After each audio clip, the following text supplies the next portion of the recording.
Hi, everyone. Welcome to Ask the Horse Live. I'm your host, Michelle Anderson, Digital Managing Editor of The Horse. Tonight's topic is feeding your horse through the winter. Well, here in Central Oregon, the time change happened last weekend. Snow followed on Monday, and today the path out to my horses was covered in ice. There's no denying it. Winter is definitely on its way. And with winter, we start getting worried about keeping weight on our old horses and hard keepers, as well as transitioning horses from pasture to hay. To help us all get our horses ready for winter, we are joined by a PhD equine nutritionist, Claire Tunes. Welcome, Dr. Tunes. Hi, thanks for having me back. Yeah. Can you tell us a little bit about your experience helping manage horses and what they eat? Yeah, absolutely. I have an equine nutrition consulting company called Summit Equine Nutritionist, and through that, I work with individual horse owners, veterinarians, helping people determine, what the best feeds are and feeding programs are for their horses. I also do some consulting for feed companies and supplement companies, and I've worked with everything from miniature donkeys up to Olympic, bronze medal horses. So I've run the gamut as far as, what equines I work with. I work with a lot of senior horses, a lot of, sort of horses that have metabolic problems and the like. So really, all kinds of horses in all kinds of situations. And, although I don't have as much time to ride anymore, I myself was an equestrian and competed in the equine disciplines growing up and predominantly focused on dressage and eventing. So I have some sense of, the things we ask our horses to do as well from a management standpoint, and actually having to own horses. I've never owned horses in super cold climates, but I grew up in England and certainly have a lot of experience with wet climates. Yeah, well, I was going to point out you are in Northern California, and I don't know that you experience the winters that we experience up here in Central Oregon, but you do have clients all over the country that you consult with, don't you? Absolutely, yeah. I have clients all over New England, all down the East Coast, and even up in Canada, and some pretty harsh winter climates up there for sure. Yeah. Well, for tonight's event, we had over 600 people registered and turning in questions, so we tried to pare them down, but I want to give everyone who's listening live a review of our Ask the Horse Live format. Well, we're going to be starting with those questions that everyone submitted during registrations. If you'd have questions, though, that you'd like to ask live, or if you want a clarification or you want to follow up on something that Dr. Tunes has shared, please enter that in the chat window in front of you if you're listening through your computer browser. We're going to do our best to get to as many as your questions as possible. So with that, let's go ahead and get started. Dr. Tunes, our first question is from Jessica in Idaho, and Jessica wants to know what's the ideal body condition score to shoot for with horses that will be in limited work throughout the colder months? Should she fatten her horse up a little bit before winter is here? That's a really good question. And, the ideal body condition score for, the majority of our horses our working horses is kind of between sort of 4 and a 6. Those horses that are doing kind of speed, endurance type work might be on the lighter end of that, closer to sort of 4.5. Our brood mares and the like, we tend to keep on the slightly heavier side. So that's just kind of general guideline of where we try to keep horses. Most of our riding pleasure horses, we try to keep around a 5. Certainly, with the winter, we want to have that, we definitely want them closer to that sort of 5, because they do burn more calories keeping warm, and having that little bit of fat insulation will help keep them warm. Would I fatten the horse up for winter? I think that really depends on the individual horse. And it really helps if you know your horse. I mean, do you have an easy keeper? Because if you have an easy keeper, winter might be a great opportunity for them to lose some weight. Think about a horse in its natural setting. They tend to gain weight in the spring and summer, and then you have these, cycles that they go through where they then naturally lose weight. That weight they've gained during the summer, those stored calories are then very useful in the winter, because in the natural setting, they're often unable to consume enough calories to maintain their condition during the winter. And so they have to burn stored body fat calories to keep warm. But, our tendency, with our domesticated horses is we don't really want them to lose weight. We don't like them to do that. So I think it's really important to know your horse and if it's a hard keeper, then yes. If you're going to be struggling to keep weight on that horse all winter, that they're a hard keeper, despite your best efforts, they tend to lose weight, then it makes sense to have a little extra weight on them at this point in the calendar. If they're an easy keeper and it's not difficult to keep weight on them, I don't think you really need to fatten them up before winter. In fact, you might be using winter as your friend to try and get some weight off that horse. So it really depends on the individual horse. Ideally, we want them to be around about a 5 right now. I like to see horses as 5, 5.5. I don't mind, if they have that, that little bit extra condition on them, as long as they're, then allowed to get back to that 5 in the spring. I worry more about the horses that are a little bit lean now, if those are also going to, have a harder time keeping weight on as the winter goes on. Yeah, and for everyone who's listening, we do have some guides on thehorse.com for body score conditioning if you want to get on there and do a search. And I think Jennifer is going to look up a link for you guys and post it in the chat box. So pay attention to that if you want to learn more about how to body score condition your horse. I know you're mentioning a 5, Dr. Tunis, and a 5 is often a little bit more sleek than some of us keep our horses. So can you describe what a healthy 5 looks like? Yeah, I think, the description of a 5 is the horse's neck blends smoothly into the body, that's fat built up over the spinous processes of the withers. They're not, overly prominent. You have to keep in mind the breed of horse, obviously. If you have sort of a shark fin thoroughbred, you may never get a lot of weight built up over the spinous processes of the withers.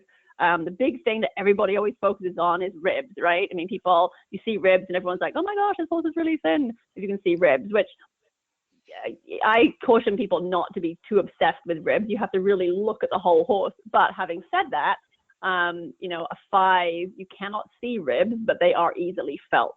If you can see ribs, then the horse in that area scores a less than a 5. So the way I like to body condition score is I like to look at each of the 6 individual areas of a horse individually, and I score each of those 6 areas, and then I kind of take an average. Because you can find that you have a horse that, you can see ribs, but actually has crest fat and fat deposits around the tail head, and that might be an indicator that that horse has something strange metabolically going on. Whereas if you just looked at ribs and said, oh, I can see ribs, that horse is too skinny, that's not necessarily true. So it's really important that you actually look at all 6 areas of the horse independently. But the ribs are a nice visual in that you can stand back and say, well, can I see this horse's ribs? Yes, I can. Then the rib section scores less than a 5. If I can't see ribs easily, I know they're a 5 or higher. And so then going on down the horse's back, looking in the loin area, is the back flat? That would be, back is level, flat, that would be a 5. If they're kind of peaked like a mountain range, then that's less than a 5. If you've kind of got the Apple Valley thing going on down their back, then they're scoring more than a 5 and that kind of thing. So you can definitely look at the individual areas and assess how that horse is doing overall. And I would really encourage people to put their hands on their horses in the winter. I think some of us don't ride as much in the winter as we do at other times of year. We're not grooming them as much. We're maybe not putting our hands on them. If we're letting them grow a full coat, they can look really fluffy and round. And then you put your hands on them and you're like, oh, wow, I can feel every rib on this horse, right? You really have to put your hands on them. Well, and I think to get their blankets off too and check under those blankets during the winter is really important as well. Yes. And I've definitely had some clients that have, been caught out that way where they've thought, oh, the horse looks good. And then they shed out in the spring and they're like, oh, goodness, it's really skinny.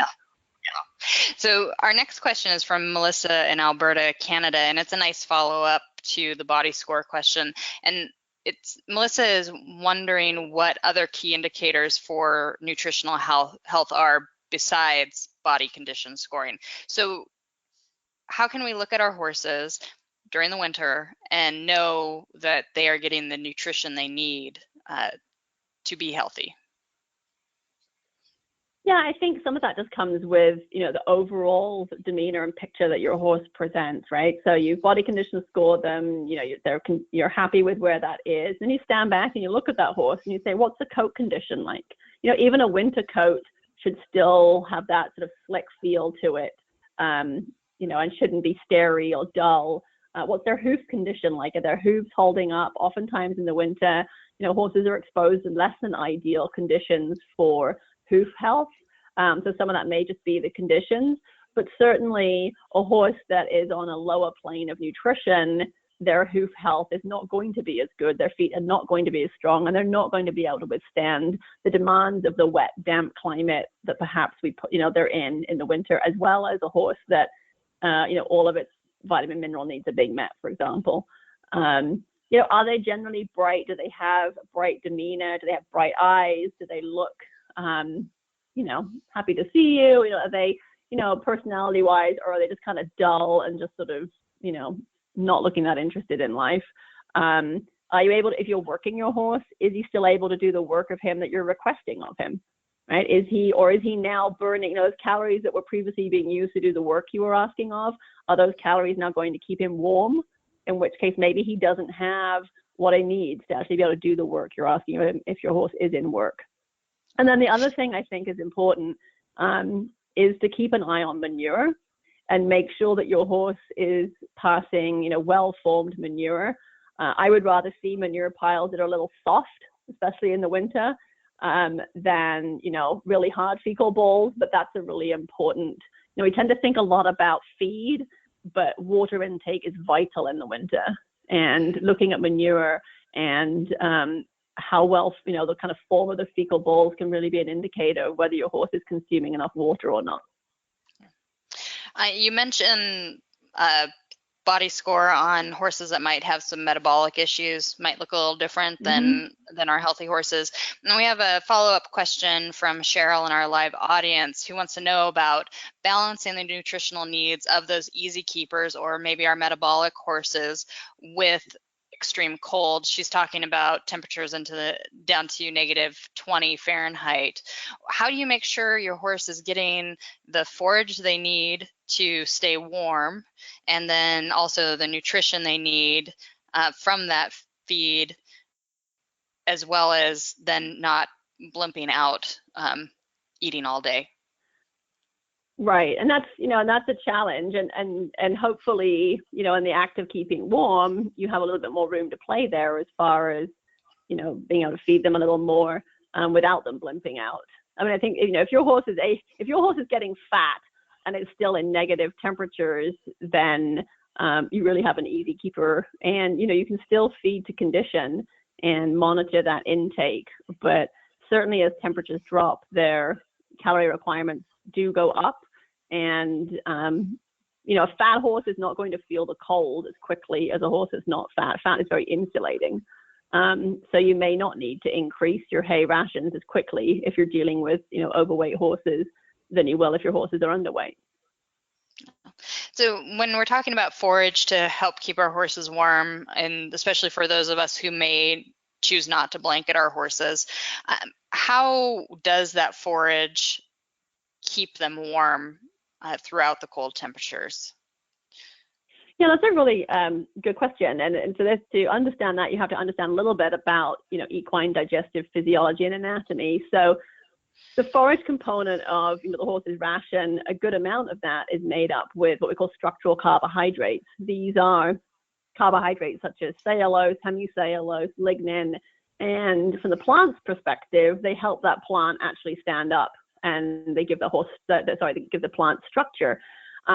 They're quite difficult to digest, and in fact, mammals don't have the enzyme necessary to break those carbohydrates down. So, for example, cellulose is chains of glucose joined together, as is starch.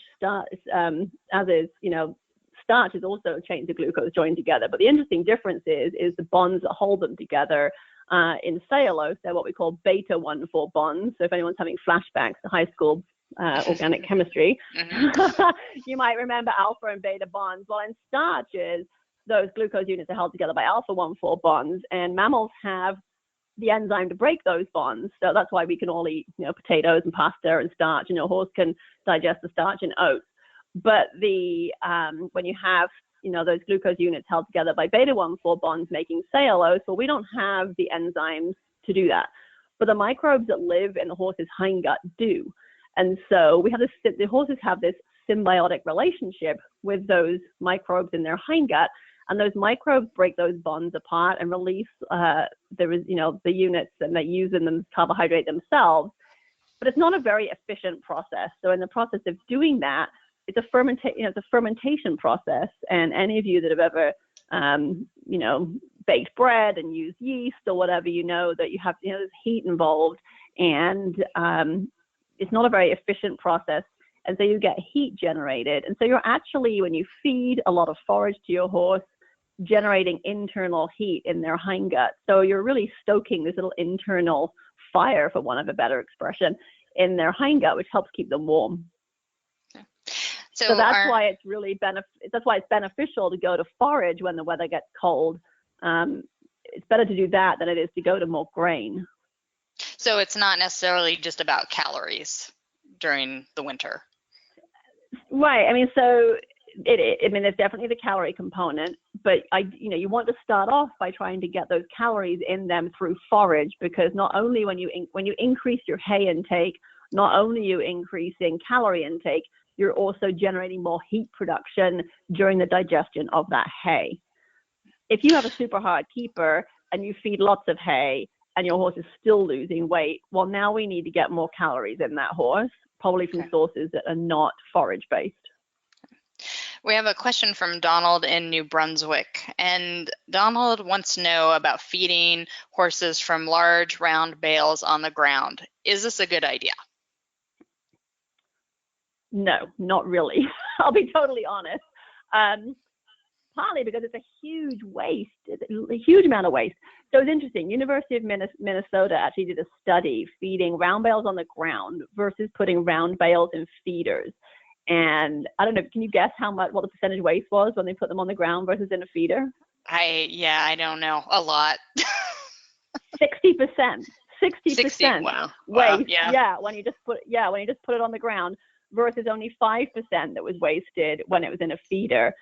They also found that when the hay was in a feeder, the horses consumed about 2 to 2.5% of their body weight per day as hay, versus when it wasn't in a feeder, they only consumed about 1.3% of their body weight per day. Oh, really? Mostly because of waste and contamination. Yeah. So you're not only throwing your money away, but you may also be putting your horse in a situation where they actually can't consume enough to maintain their body weight. And, when it's super cold out, there's also the risk that when you put it straight on the ground, it gets moldy. And so there is an increased risk of botulism.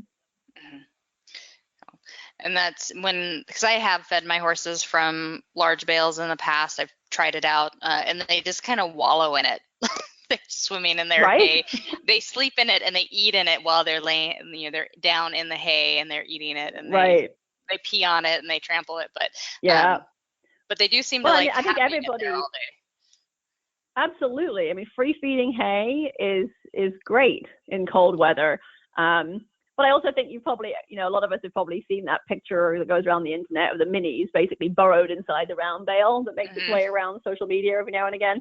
You also have to think about, if your horse is really in hay like that, it's not great for their respiratory system either. Yeah. So our next question is from Carissa in Florida. And Carissa wants to know what the best strategy is for transitioning horses from fresh pasture to consuming hay as we move into the winter months. Oh, I love this question because we so often don't think about this. We're far often more concerned about the transition from hay to pasture in the spring, right? But this is something you have to think about because we do see more incidences of colic in the winter, in part because you're going from a high moisture pasture, which could be 60 to 80% water, down to more of a hay, concentrate type diet, possibly depending on the horse, which probably only has about 15% moisture. So when you take out all that moisture from the digestive tract, your risks of impaction colic go way up. So that's definitely, you do need to do it slowly. We all know about making changes in grain slowly over time. We're often not so good about doing that when it comes to our forages. but ideally you would make a change slowly over kind of 10 days to 2 weeks. And ideally what you would do is you would start off by actually putting hay out in your pasture so that horse, is consuming its pasture as normal, and now there's a little bit of hay there for them to eat too. And gradually you would increase the hay available. And as that pasture is dying down, they're naturally going to be looking for something else to eat.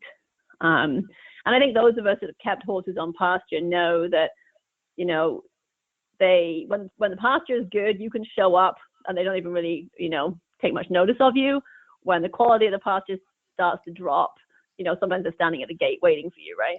It's like, where are you? So you kind of get indicators from your horses when they're out on pasture as to whether or not there's enough out there or not. So, if your horse has gone from always being on the far side of the pasture every time you show up to like standing at the gate kind of going, hey, where are you? I've been waiting here, That's probably a sign that it's time to start putting some hay out. Okay.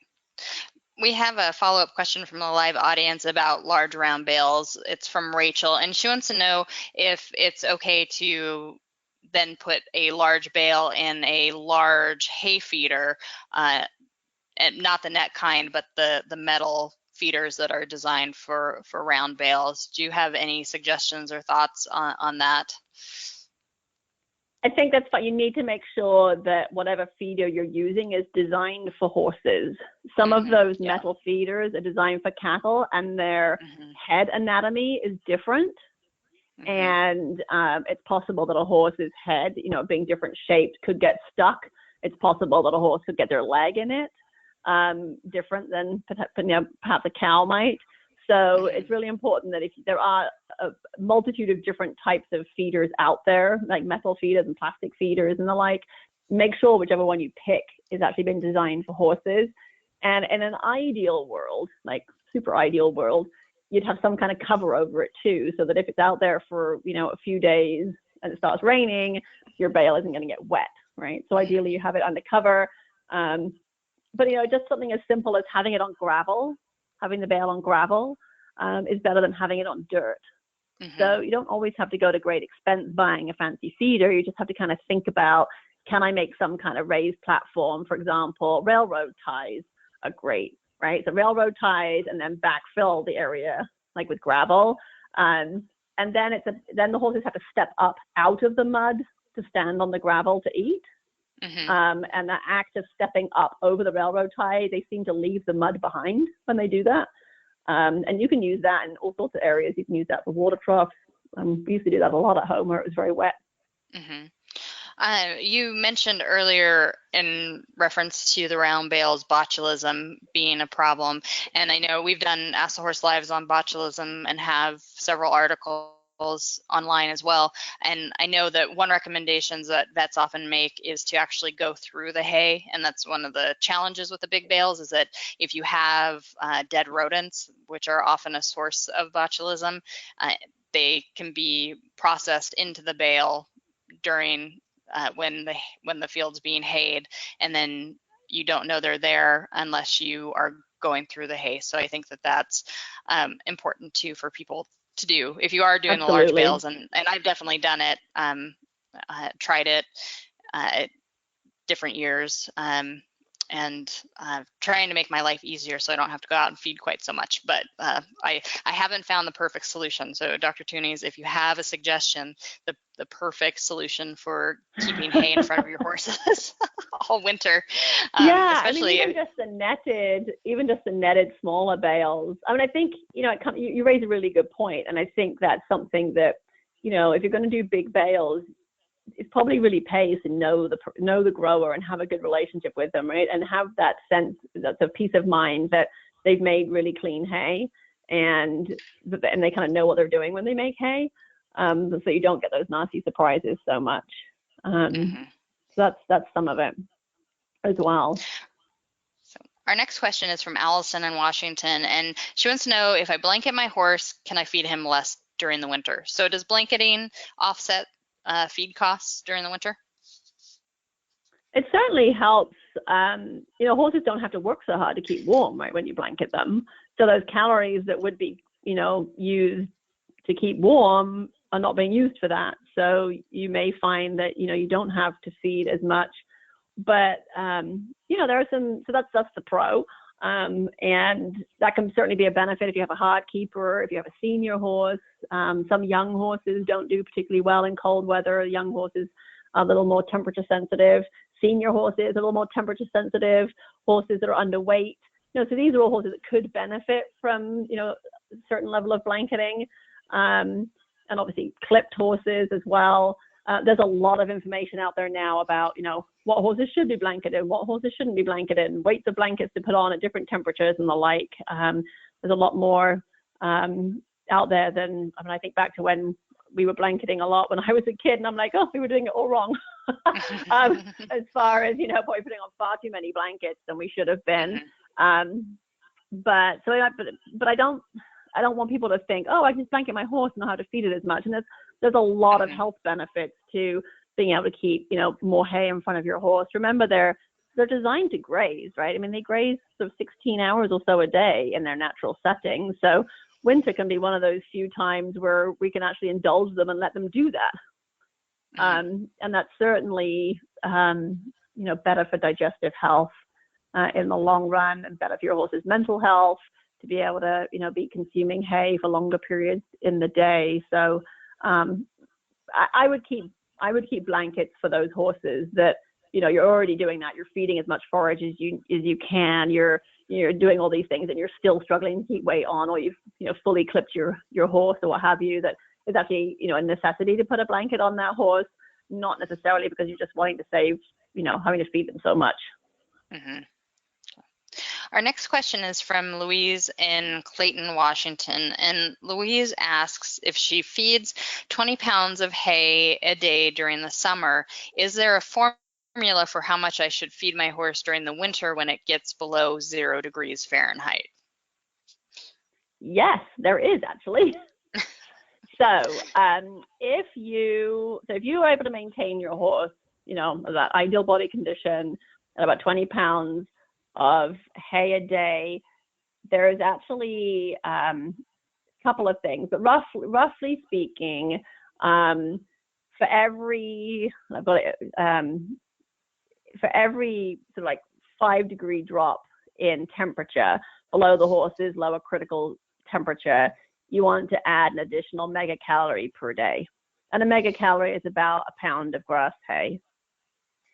So I should back up and kind of explain what lower critical temperature is. Lower critical temperature is basically the temperature when your horse needs more energy to maintain their core temperature. So generally we think of that as being around about 41 degrees Fahrenheit for a horse with a summer coat, and about 18 degrees Fahrenheit for a horse with a winter coat, which is probably might be a lot cooler than people expect, right? People might think that their horse hits their lower critical temperature at higher temperatures than that. And so you have to really think about your individual horse. There's certainly variation, right? So variation between individuals. So for example, a horse that's wet is going to reach its lower critical temperature at a higher temperature. And I know, I'm having to wrap my head around this as I'm even saying it, so I understand for our audience how to think for a second. Like, if your horse is wet, it's going to reach its lower critical temperature, the temperature at which it needs more calories to keep warm, at a higher temperature, like a higher ambient temperature. So it's like you, right? What do we do in the summer when it's super hot? We all jump in the pool with our clothes on and sit outside in wet clothes because it keeps us cool. We get colder when we're wet. And air moving over us, it keeps us colder. So basically, if your horse is wet, he's going to get colder quicker. He's going to get colder at warmer temperatures than if he were dry. So that's one thing you have to think about. They've actually shown that as little as like basically 1/10 of an inch of rain can cause cold stress in some horses because it flattens the hair. So one of the ways that horses keep warm, and it's the same as us, is that their hair stands on end, right? And it's called piloerection, and their hair stands on end and traps a layer of air within their coat between the outside and their skin, and that helps keep them warm. And so if they're wet, they can't do that. Their hair is now stuck to their skin, they can't create that layer of air next to their skin. They're going to get colder quicker. That's one of the downsides of blanketing if you get it wrong.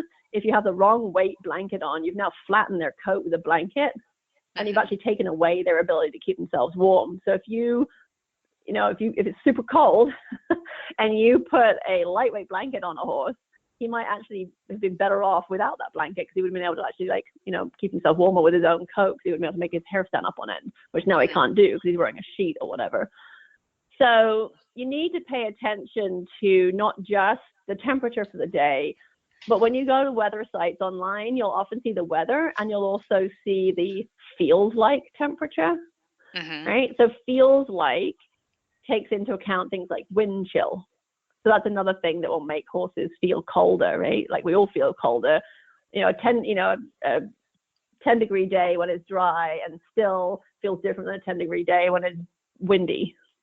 So it feels like a minus 15-degree day or whatever. You feel colder because of the wind chill. So you have to take that into account as well. And then if it's wet and windy, now we're really feeling colder, because you really have that air movement going over wet skin. So you have to take all of that into account. But then for every fight, so you have to kind of know your horse a little bit. I mean, I used to live in Arizona, and it was routinely, we stayed over 100 degrees for weeks at a time, 110, 120. Our horses were chilly when it got down to 60. But that's a huge drop for them. Yeah. Versus, a horse that lives in North Dakota is going to have a very different temperature tolerance. So you kind of have to have a sense of what your horse's comfort level is. And then, sort of roughly every 5-degree drop, you can increase your hay by a pound. Working off of the feels like temperature. Yeah. Well, and describing how the hair coat works to keep the horse warm, I'm amazed. I blanket them if they're clipped, or if one of my horses is staying in work during the winter. But then the others who just kind of hang out, I try not to blanket them, just to make my life a little bit easier, and I think theirs too. And right. And it's amazing. Like, they'll get wet, and then that water on them will completely freeze over. And if you stick your hand under the ice and into the hair coat, they're nice and cozy warm, but there's this insulative, it's this tiny amount of insulation, but then their body heat is not melting that ice that's on them. I think it's really amazing. So it really is. And I remember, keeping horses in wet climates with a full coat. When you look at their coat, it makes the hairs join together in these little V's. So you'll have almost like an inch wide patch of hair that's kind of joined together into a little V, and it channels the water off them. And if you peel the hair back, their skin is dry. So if their skin is dry, you're in a better place than if their skin has gotten wet. That's one reason, we don't bathe horses in the winter, right? They have full coats and live out. We don't want to get rid of all those oils in their coat. You groom them differently in the winter, because you don't want to remove oils out of their coat and the like. And so it's a whole different management. They really do have an amazing system for keeping themselves warm. Yeah. Do you have any suggestions for signs that a horse might be cold that we can look for? I know there's data out there, and I haven't looked for any for a while, but obviously shivering, right, is a big one. I know I used to think that feeling their ears, but I feel like I recently was reading that that's not such a good indicator anymore if their ears are cold. I seem to recall reading that's not such a good indicator anymore. I always used to, again, I don't know how scientific there is. There is research out there. I just haven't read up on it recently, but I know, like, anecdotally from myself, I used to put my hands up sort of between their hind legs, kind of where their thighs touch, for want of a better expression. And, surprisingly, they're often quite warm up there between their hind legs.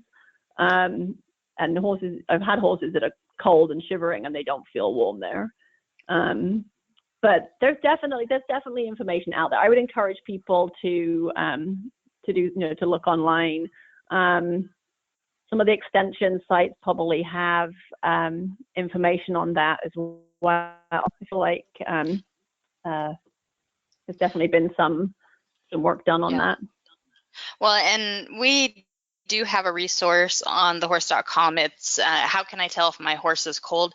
And Stephanie, our editor-in-chief, who is working in the background tonight, she's going to go ahead and post that for everyone. So if you're listening via your web browser, you'll be able to see that link to get to that article that has some good hints. Yeah. We have a follow-up question. I was just going to say, because I know that it's something that's changed a lot, right? I mean, as I was saying earlier, like what I used to do, I realize is not so scientifically sound as what we now realize we should be doing as far as blanketing. Like there's a lot of new information. So I really would encourage people to read the new data that's out there and some of the scientific information, because it is a welfare issue. It's important to get it right. Yeah, and I think it's a welfare issue when horses are over blanketed as well. So right, exactly. No, Yeah. We have a question from our live audience back to the round bales. Tim wants to know, if you find a dead animal in a round bale, does that contaminate the whole bale, or can you work around where you found the dead animal? Do you have any insight on that, Dr. Tunis? I have to admit, I'm not as up on my sort of gut reaction is I would just stay well clear, because sometimes what happens too, and I think you have to look at that animal, because, and I know there have been cases of snake poisoning in bales where the animal actually gets chopped up, right, and then it gets distributed throughout the bale. So you may be finding a piece of animal and not the whole animal, and it could be somewhere else in your bale. So I just feel like it's probably to stay away. Yeah, and I do know from other things that we've done about botulism that horses are highly sensitive to botulism. So it actually takes less of the toxin to kill a horse than it does a mouse. Which I think is just a fascinating factoid, which has stuck with me. So Tim, if you're listening, we do have a fact sheet, and maybe Stephanie or Jennifer can pull it up and put the link in the chat box. But we have a fact sheet about botulism that does talk about contamination of those round bales, and I think that most of your vets would recommend that you steer clear of them. And then if you're feeding from the round bales, the vets that I've talked to have recommended botulism vaccines. So that's something to talk to your vet about and see if that's right for your horse, but something definitely to think about. Our next question is from Susan in Santa Barbara, and Susan wants to know how much protein a senior horse needs during the winter. Do their protein needs change? Not really. I mean, I think this is a great question, because I think it's one of those common misconceptions where people feel that as their horse's energy requirements change, they need to feed more protein. That if a horse needs more energy, you need to feed more protein. We really don't want to rely on protein as an energy source. That's not protein's main job. Carbohydrates and fats are really where we want to get our calories from, our energy from. And when you say, oh, carbohydrates, everyone sort of goes, oh no, not carbohydrates. But we have to understand there are many types of carbohydrates. As I was mentioning earlier, those structural carbohydrates, the cellulose, the hemicellulose, the pectins, the lignans, those are all carbohydrates. And then we have the ones that we all know about, we're all sort of worrying about all the time, which is, the starches and the sugars. Those are carbohydrates also, but they're structurally very different. So you can get calories from, the traditional cereal grains, oats, barley, corn, which are high in starch. And you can get calories from carbohydrates, structural carbohydrates like cellulose from hay. You can get calories from carbohydrates from what we kind of call in inverted commas super fibers, they're really easily fermentable fibers like beet pulp. Lots of pectin and hemicellulose in those readily available carbohydrates, but those require microbial fermentation as well. So carbohydrates there's a great gamut of carbohydrates, and that's where we want to get the majority of our calories from. That's where horses in a natural setting get the majority of their calories from, is from carbohydrates. In more recent years, we've started leaning into the fat and relying on fat as a supplemental calorie source. protein's job is not to provide calories. So having said that, senior horses may not utilize dietary protein as well as other younger, mature horses. There's not a huge amount of senior specific research out there, but the little bit of research that is out there suggests that maybe senior horses need a slightly higher protein amount in their diet year round than other mature horses. And that's why when you look at commercial feeds made for senior horses, you'll often see that the protein content is like 14%. Whereas for your other mature horses, it can range from kind of 10 to 12%, depending whether they're working or not. So you just want to maintain the same level of protein year round. Good quality protein in the diet is important, especially if you have senior horses that are struggling to utilize the protein in their diet. So, sometimes the protein quality in our hays is not as good. And so depending on the hay you're feeding, you might want to add a supplemental source of protein in the diet. And that's where the commercial feeds that utilize, the likes of soybean meal, the better quality protein can be important. Our next question is from Elizabeth in Tennessee, and she just acquired a very malnourished horse through rescue. Are there any special considerations for taking this already malnourished, already thin horse through the winter? No, Elizabeth, kudos to you for taking on this horse. First of all, I would definitely be working with your veterinarian.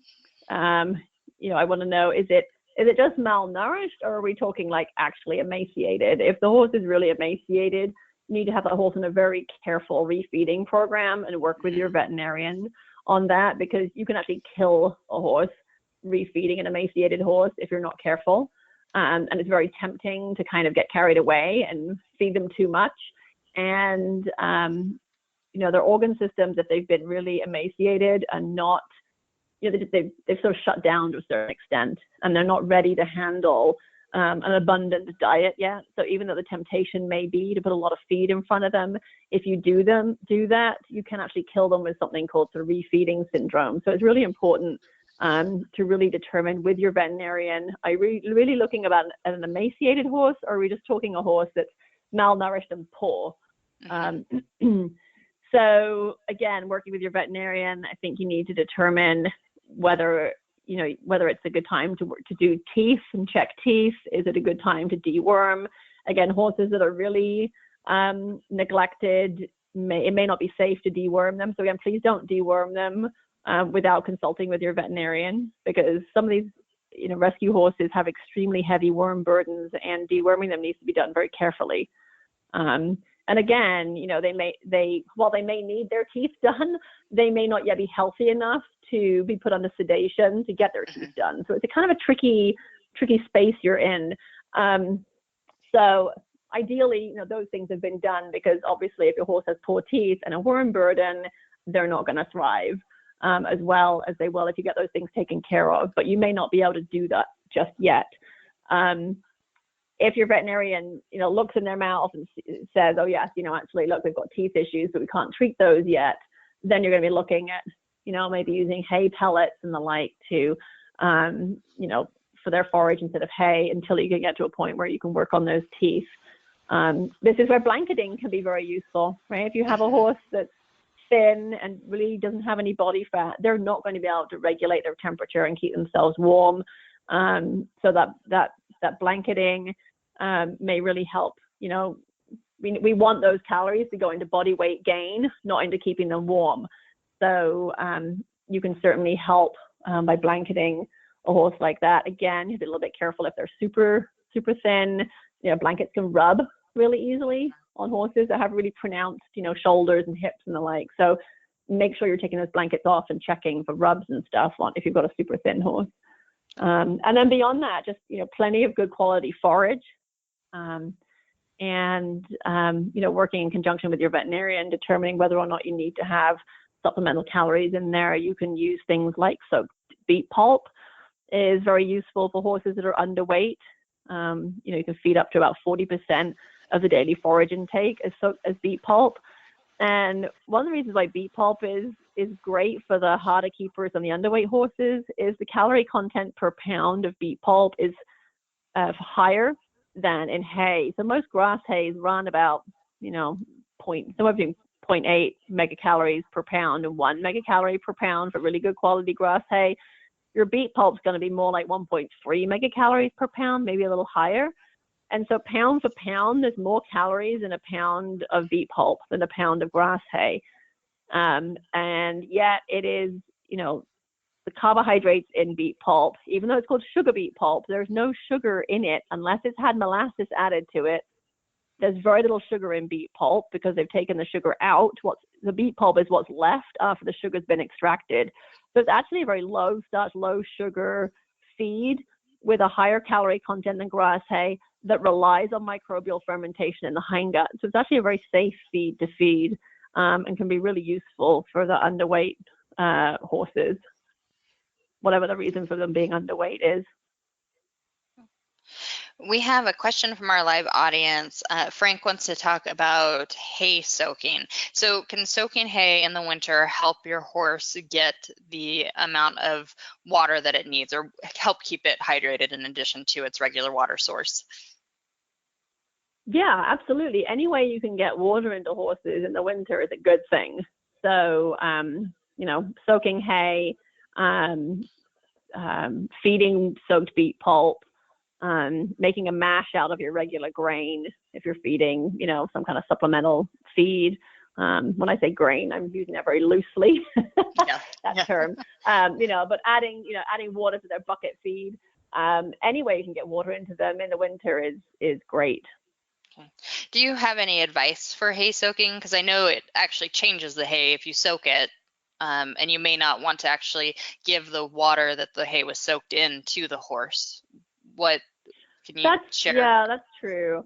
I mean, you don't need to soak it. It depends what your sort of MO for soaking it is. If you're, trying to soak out, some of the sugar, the water-soluble sugar, because you have a metabolic horse, soaking for about 30 minutes to 60 minutes will help remove some of that sugar. If you soak it for a really long time, you start to leach out, some other things, some of the minerals, some of the potassium. You'll get rid of some of the iron, which may or may not be of benefit to your horse, depending on, if you have a horse with HYPP, getting rid of some potassium could be great. But generally speaking, you don't want to soak hay for excessive periods of time because you do start to lose some of its nutritional value. The other big benefit to soaking hay in the winter is that, oftentimes we're bringing our horses in the winter, either permanently they're in now or they're in at night and out during the day. And oftentimes our barns are not the best ventilated, and horses can really suffer from being in environments with poor ventilation, whether that's because of dust inhalation, ammonia inhalation. Dust in hay can be really irritating to the respiratory tract, and soaking hay will help swell some of those dust spores that are in the hay and make it so that the horse can't breathe them in as well. It's not as effective as steaming your hay for respiratory health, but it's better than not doing anything to it. Especially if you have a horse that's sensitive and has equine asthma. Yeah. And depending on how cold your climate is, your hay can freeze pretty quickly too after you've soaked it. There is that problem. Yeah. Yes. So it's really not, and you're not going to want to always be handling soaked hay either. I mean, it's pretty miserable in cold weather. You also have to have a safe way to get rid of your water, because obviously you don't want to be pouring that on ground that then freezes, because you're going to end up with ice sheets, which are a hazard. So you do need, with your soaking hay, you do need to think about, where are you going to soak it? How are you going to dispose of that water? There is some issue with that water, being contaminated with whatever you've soaked out of your hay. So you need to think about where it goes once you get rid of it. Yeah, it's about that time of year at my house where the beet pulp moves into the laundry room, so it can soak in the house, and the house smells like beet pulp. And even my one horse he's he doesn't eat very fast, and I have definitely gone out and found like his beet pulp frozen to his feed pan because he got distracted and Yeah. didn't finish it. Oh dear. So our next question is from Amariah in Indiana, and she wants to know, can you feed too much alfalfa during the winter? She has a 2-year-old and a 19-year-old. What role can alfalfa play in feeding your horse during the winter months? Yeah, so alfalfa tends to have a slightly higher calorie content per pound than grass hay. So again, for those hard keepers, it can be a useful addition because, sometimes these hard keepers just don't have much. They're just not that interested in eating, and that's part of their problem, right? And you need them to eat more because they need more calories, and they're just not that bothered by eating, they're for whatever reason. And so you have to get more calories into them, hopefully without increasing the total amount of feed you have to feed them. And so alfalfa has a slightly higher calorie content per pound than grass hay, so that can be a benefit. It also has a much higher protein content. So for horses that sometimes struggle to maintain their top line, having a slightly higher protein, and there's a little bit more lysine, which is a limiting amino acid, essential amino acid. I certainly work with a lot of dressage trainers who feel like, if their horses don't have some alfalfa in the diet, they don't maintain their top line as well. And that's anecdotal, but it may be because the protein quality is a little better in alfalfa than in your average grass hay. Having said that, it is a lot of protein to feed, if you're feeding straight alfalfa. I can always smell a barn that feeds a lot of alfalfa before I walk into it, because all of that extra protein that's, beyond the horse's requirement, all that nitrogen that's in the protein has to be excreted, and it gets excreted as urea in urine. So horses that are on high alfalfa diets have to drink more because they have to make more urine. And that can be a bit of a trick in the winter when we're already struggling to get water in them. But it also means that they're urinating a lot more. And so now we've got horses in enclosed barns oftentimes in the winter, standing in high ammonia environments, and that's an irritant for their lungs. So that's not always a great choice. As long as your horse has, healthy kidney and liver function, I'm not that worried about, the high protein. I mean, there's sort of this bit of an old wives' tale that if you feed, alfalfa or super high protein, you're going, it's going to result in kidney and liver damage in later life. And there's no data to back that up. But certainly if you have a horse that has liver and kidney issues, you would want to stay away from a lot of alfalfa because, you do have to process that protein, and also the high calcium as well. So that's something just to know about your horse.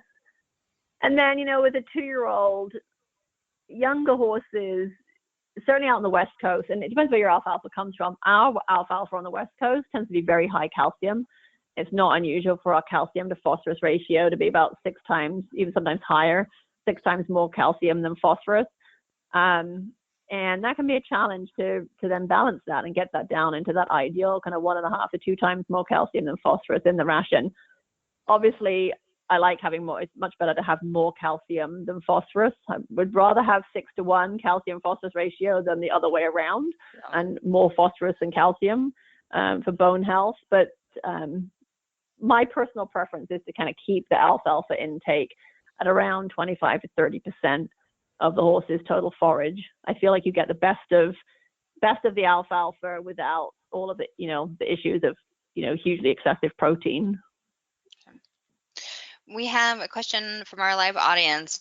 Debbie wants to know what suggestions you have for feeding a 30-year-old hard keeper with bad teeth who refuses to eat soaked feeds. Wow. I love it. So I actually have a great solution for him. And I'm assuming when she says won't eat soaked feeds that she's actually worried about potentially feeding him pellets because he's got bad teeth and choking. There's automatic feeders out there on the market that you can use to dispense pellets at times of your choosing, but not only will there's one out there that not only will it dispense feed at a time of your choosing, it also then, let's say you wanted to feed a pound of feed, it will drop that pound of feed in like 2-3 ounce servings. So they literally get a handful at a time. So the choke risk, I would imagine, is pretty small because they're literally getting a handful of pellets at a time. And then like 30 seconds later, they get another handful of pellets. Mm-hmm. So if you're a guy that needs to be on a pelleted diet because he doesn't have teeth, but won't eat it if it's soaked, that might be your solution. And for everyone who is listening via their web browser, Jennifer went ahead and posted a link to our hay soaking fact sheet. So if you want more information about hay soaking and how that might change your hay, you can take a look at that and find more details. We have a question from Jennifer in Great Falls, Montana, and Jennifer wants to know, what can we do to lessen the chances of colic during the winter months? What suggestions do you have related to nutrition and feeding that can help our horses make it through the winter? Because it seems like winter, I mean, it's like if they're going to colic, it's always on the coldest night that you end up walking your horse in the barn. Yeah. So. Right. Which is always super, right? Yeah. And, you know, the thing is, and I think you guys have some great resources for this. We blame the weather, but often it's because we've changed our management. The weather makes us change our management. You know, so we go from feeding pasture to feeding dry hay. We take them out of a pasture where they're walking all day and we put them in a box stall so they're not moving all day. You know, those kinds of things all increase your risk of colic. The biggest thing though is keeping them drinking. If you can keep them drinking, your risk of impaction, goes down. So there was some research where they looked at ponies and they increased their water intake by 40% when the water warmed above freezing. So keeping your water warmed is crucial. And I admit to having never lived in a location where I needed to use, water heaters or bucket heaters or whatever. So I don't claim to be an expert in those things, but, looking for tools that you can use to keep your water from freezing will really help keep your horse's water intake up. Don't rely on snow intake, right? Some horses do get acclimated to eating snow, but in that period where they're getting acclimated, they may not eat enough and can be dehydrated. So don't just think that, oh, well, they'll just eat snow and that'll be enough. And plus the fact the moisture content of snow is hugely variable. Which can lead to huge variations in water consumption if you're relying on snow intake. So, you need to figure out some way of getting them water other than relying on snow if your horses are out in pasture. Salt is very beneficial. If you rely on block salt the rest of the year, a lot of horses in cold climates won't use block salt in the winter. I'm not a big fan of relying on block salt really ever, regardless of the weather. I would rather have salt in their, bucket feed or damp your hay and sprinkle on your hay or whatever, because keeping their sodium up will keep them drinking. So you basically need, horses' maintenance sodium requirement is about 1 tablespoon of table salt per 500 pounds of body weight. So if you have, 1,000 pound, 1,100 pound horse, they need to be consuming about 2 tablespoons of salt a day.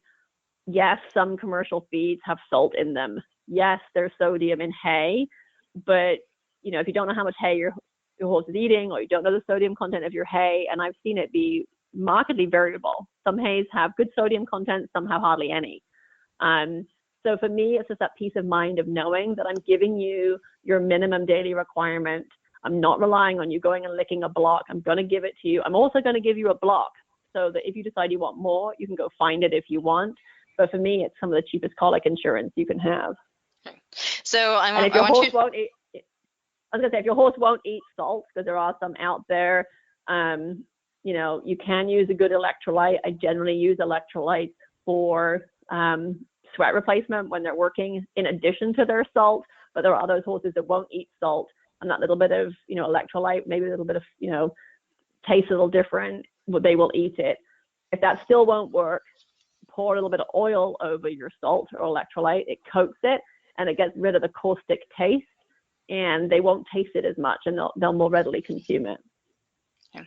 So I want you to say that amount of salt again, because every time you say it and every time you write it for us in articles that you write for the horse about nutrition, I'm always stunned about the amount of salt that a horse needs. And I admit, like, it's hard. It's 1 tablespoon, 1 U.S. tablespoon per 500 pounds of body weight. So that's, the average horse needs about 2 tablespoons per day. That provides them with their maintenance sodium requirement. Yeah. And so that's not the amount that doesn't cover what they need if they're sweating, working hard, it's hot outside. That's just their need standing around on a cool day. Yeah.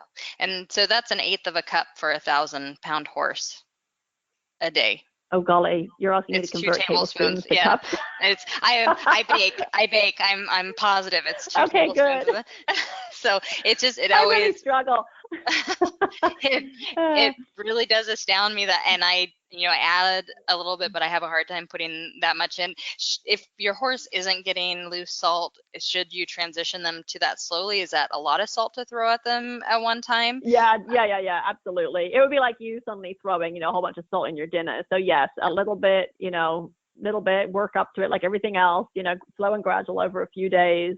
If you're feeding twice a day, put a tablespoon in the morning, ultimately, and 1 in the afternoon.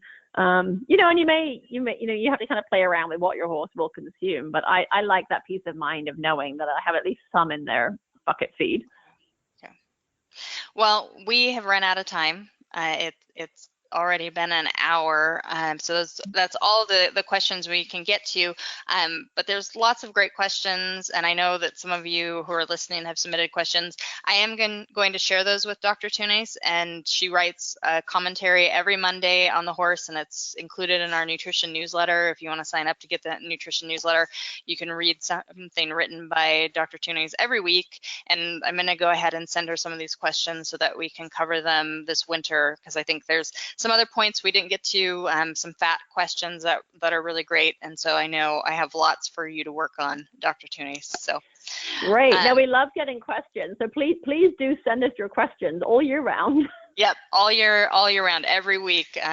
Dr. Tunis is very responsible and turns those in every week for me. I appreciate it. So, so thank you, Dr. Tunis, for joining us. I appreciate you and all you do for us at the horse. Oh, you're welcome. It's always great fun. I love doing these events. The questions are always fabulous, and people have great questions. So yeah, I always enjoy them. I want to thank everyone who submitted questions that we could use tonight, and also those who listened live and submitted questions. I hope you can join us next month. It's going to be December already, and we're going to be talking about navicular disease. Until then, from all of us here at the Horse, have a great night.